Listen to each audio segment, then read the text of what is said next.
আমরা অকার্য দেশ সবাই বলছি যে শ্রীলঙ্কা, এবং শ্রীলঙ্কা উদাহরণ দেওয়াটা মানে একটা গালি দেওয়া বা এই ধরনের একটা মনে হতো।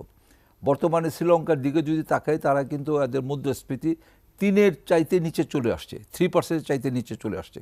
তাহলে এখন যদি বলি যে আমরা শ্রীলঙ্কাকে ফলো করা দরকার, তাদের কাছে শেখা দরকার, তাদের কাছে জানা দরকার কী কারণে তারা কিভাবে মুদ্রাস্ফীতি থেকে তারা নিয়ন্ত্রণে আনলো। আমার ম্যাক্সিমাম ক্রেতারা দেখে আগে যারা মাংস টাংস খেত, তারা এখন সবজি খায়। খন্দকার রুহুল আমিন, সিআইপি। রুহুল আমিন ভাই, আপনার কাছে যেতে চাই।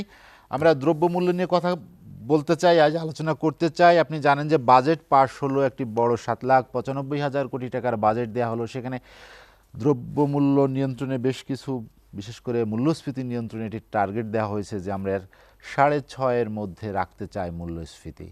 সাধারণ মানুষের নাগালের মধ্যে জিনিসপত্রের দামও রাখতে চায় সরকার। এবং আওয়ামী লীগের নির্বাচনের ইশতিহারে এবারে একটি বড় বিষয় ছিল দ্রব্যমূল্য, যেটি নিয়ন্ত্রণে রাখবে। আপনার কি মনে হয় যে সরকার তার প্রতিশ্রুতি অনুযায়ী বাজেটে যে অঙ্গীকার, বাজেটে যে প্রস্তাবনা, সব মিলিয়ে দ্রব্যমূল্য এখনও নিয়ন্ত্রণে আসেনি কেন? ধন্যবাদ আপনাকে এবং এসি টেলিভিশনের যে দর্শক যারা আছেন, কলা কৌশলী, সবার প্রতি শ্রদ্ধা।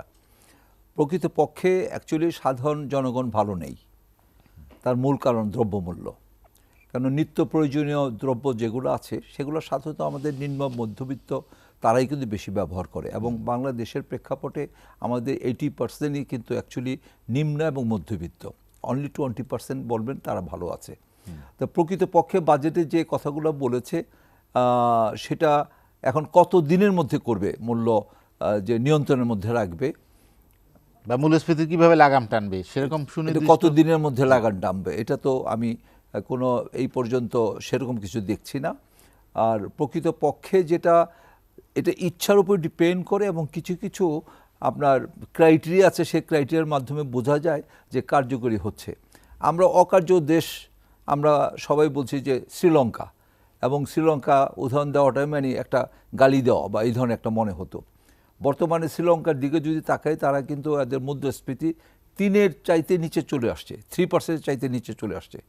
তাহলে এখন যদি বলি যে আমরা শ্রীলঙ্কাকে ফলো করা দরকার, তাদের কাছে শেখা দরকার, তাদের কাছে জানা দরকার কী কারণে তারা কিভাবে মুদ্রাস্ফীতি থেকে তারা নিয়ন্ত্রণে আনলো। প্রকৃতপক্ষে আমাদের বাংলাদেশে এখানে আপনার গত 13 মাস যাবতই কিন্তু মুদ্রাস্ফীতি বাড়ছে, এবং বলছে 9.5%, যেটা সরকার বলছে, প্রকৃতপক্ষে 10-এর উপরে আছে 13 মাস যাবত। তো এখানে আমি মনে করি যে এটা যে কঠোর মনিটরিং যদি না করা হয়, আর আমাদের বাংলাদেশের প্রেক্ষাপটে কি আপনার যেটা আপনার প্রাকৃতিক যে দুর্যোগের কথা তো আছে, আমি দুর্যোগ বলবো না, ধরেন এখন বন্যা এবং এই অতিবৃষ্টির কারণে আপনার প্রত্যেকটা আপনার সবজির দামই বেড়ে গেছে। আমি কিছু লোকের সাথে কথা বললাম, বলে যেমন আমার হোটেল মালিক, আমি আমার ম্যাক্সিমাম ক্রেতারা দেখে আগে যারা মাংস টাংস খেত, তারা এখন সবজি খায়। এবং কালকে বললো, ভাই এখন সবজির দাম তো বেড়ে গেছে, আপনারা দাম বাড়িয়েছেন কিনা? আমি ভাই এখনও আমি দাম বাড়াইনি, তবে এইভাবে চলতে থাকলে আমার বাড়াতে হবে। তো এইভাবে যদি চলতে থাকে, তাহলে আমাদের যে বাজার মনিটরিং যে একটা থাকবে, কঠোর মনিটরিং, এবং তারা রাউন্ড দ্য ইয়ার 365 দিন তাদের কাজ করতে হবে, সেটা কিন্তু আমরা দেখছি না। এটা বাণিজ্য মন্ত্রণালয়ের দায়িত্ব পালন করা উচিত। তাদের 8টা উইংস আছে, এই উইং যদি সঠিকভাবে প্রকৃতপক্ষে কাজ করে এবং তারা মনোযোগ দিয়ে কাজ করে, তাহলে তো কিন্তু কাজ হবে। কিন্তু সেটা কিন্তু হয় না। দেখা যায় যে বিভিন্ন ফেস্টিভ্যাল এবং যখন কোনো প্রবলেম হয়, তখন তারা নড়চড়ে বসে এবং তারা মনে হয় যে অনেক দায়িত্ব পালন করছে, কিন্তু প্রকৃতপক্ষে সেইভাবে কাজ হচ্ছে না। তো এই কারণে আমি বলছি, ধরেন আপনার পেঁয়াজের দাম বলেন, আলুর দাম বলেন, যেমন আলুর দামটা, এটা তো আমরা ইম্পোর্ট করতে হয় না, এটা সম্পূর্ণ আমাদের বাংলাদেশের যেটা হয়। যেমন মানিকগঞ্জে আমরা বলি, দেখে থাকি এখানে যে প্রচুর আলু হয়, মুন্সিগঞ্জে প্রচুর আলু হয়। তো সেখানে তারা বলছে যে আমাদের সার, সেচ, অন্যান্য খরচ এবং বিশেষ করে শ্রমিকদের দাম বেড়ে গেছে, এই কারণে প্রোডাকশন অফ কস্ট অনেক বেড়ে গেছে। তো সেটা তারাও 25 থেকে 30 টাকার মধ্যে বিক্রি করছে, কিন্তু প্রকৃতপক্ষে আমরা 60 টাকা করে কিনছি আলু, কখন কখন 65 টাকা দিয়ে কিনছি। এটা কেন? তারপর পেঁয়াজ আমাদের প্রচুর লাগে, পেঁয়াজ ছাড়া তো আমরা ঘরে বলেন, হোটেল রেস্টুরেন্টে বলেন, কোনোভাবেই কিন্তু আমরা বাঁচতে পারি না। সেই পেঁয়াজও ধরেন আপনার প্রায় 100 টাকা ছুঁই। তো আর সবজির দাম বলবেন, যেমন কাঁচামরিচ এখন 200 টাকার নিচে পাওয়া যায় না। আপনার বরবটি আমি কিনতে গেলাম, সেটা 80 থেকে 100 টাকা করে কেজি। এইভাবে প্রতিটা ক্ষেত্রে কিন্তু দাম বেড়ে গেছে। এখন আমার কাছে ভয় লাগে কি, কোন সবজির দামই কি কম আছে? না কোনো সবজির দামই আমি দেখি না কোনো কম আছে, সব কিছুই আপনার ঊর্ধ্বগতি। বেগুনটা একটু মোটামুটি, আর ঢেঁড়সটা একটু নাগালের মধ্যে আছে, আর সব কিছুর দাম বেড়ে গেছে। আদার দাম আপনার 20 টাকা প্রতি কেজিতে বেড়েছে, রসুনের দাম বেড়েছে, চাউলের দাম আপনার দেখা যায় যে ঈদের পরে কেন জানি মনে হচ্ছে যে সিন্ডিকেট বলেন, তাতাল বলেন, বা যারা চালের মিল আছে, তাদের সমন্বয়ে প্রতিটা ক্ষেত্রে বস্তা প্রতি 100 টাকা বাড়িয়েছে প্রত্যেকটা। আপনার বিশেষ করে মোটা চালের দামটা বেশি বেড়েছে। তো আমি বলতে চাচ্ছি এটা যে মোটা চাল বলতে যেটা সাধারণ মানুষ, নিম্নবিত্ত যারা আছে, যারা এই ক্ষেত্রে তারা খায়। আমি একটু add করতে চাই, আমি বলিনি, উৎসকরের বিষয় একটা বোধহয় এসে গেছে।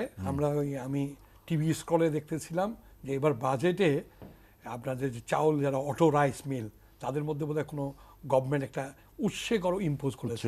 তো এই মুহূর্তে অ্যাকচুয়ালি এই যে এই ধরনের সিদ্ধান্তে যাওয়াটা কতটুকু আমাদের জন্য সমীচীন হয়েছে, এই ব্যাপারটাও একটা বিষয়। তাই আমি বলছি কি যে বাজার মনিটরিংয়ের কিন্তু কোনো বিকল্প নাই। আর সব জায়গায় দেখবেন যে একটা ফড়িয়ে আছে। মনিটরিংয়ে কি খুব বেশি সুফল আসে কিনা, তাতে আরো ব্যবসায়ীরা মনিটরিং অবশ্যই সুফল আসবে। সুফল এই কারণে আসবে, সুফলটা এই কারণে আসবে, ধরেন আমি কারণ বাজারের কথাই বলি, শ্যামবাজার এবং আপনার মোহাম্মদপুর কৃষি মার্কেটের কথাই বলি। এখানে আমাদের যে সমস্ত মনিটরিং সেল আছে, তারা দেখা যায় যে হয়তো 9টার দিকে যায়, তারা হয়তো কিছু সময় থেকে সর্বোচ্চ 5টা পর্যন্ত, কিন্তু প্রকৃত পক্ষে এখানে রাত্রেই কিন্তু সব কিছু হয়। যত বাহিরিতে যত আপনার কাঁচামাল আসে ট্রাকের নামে, এখানে কিন্তু অধিক রাত্রে আসে। নামার সাথে সাথে তাদেরকে বিভিন্ন আপনার টোল দিতে হয়, লোকাল টোল। তারপর প্রতি বস্তাতে দেখা যায় ইভেন কিছু কিছু জায়গায় আছে যে ওখানে নামতে হলে পার বস্তা তাকে 50 টাকা এবং 100 টাকা দিতে হবে। তো এইভাবে তো দামটা বেড়ে যায়। ওই যে ফরিয়া যে কথাটা বলে না, তারা চট করে এটা কিনে, কেনার পরে তার কাছে আরেকজন কিনে, আর থার্ড পর্যায়ে পার হওয়ার পরে ফোর্থে যায় আপনার হাত বদল হচ্ছে। হাত বদল কেন হবে? এখানেই তো মনিটরিং লাগে, এখানেই তো আপনার আইন শৃঙ্খলা বলেন, বাণিজ্য মন্ত্রণালয় বলেন, এবং অন্য যারা খাদ্য মন্ত্রণালয়, তার সমন্বয়ে তারা যদি সেখানে মনিটরিং করে, এবং ওই যে ভোক্তা অধিকার রাত্রে করতে হবে প্রকৃত ঘটনা কি, তাহলে দেখবেন চট করে দাম আপনার কমে যাবে। Design, elegance, beauty. Sir pack করে দিব স্যার? এতটুকুতেই হবে। সেরা পণ্য সবার জন্য।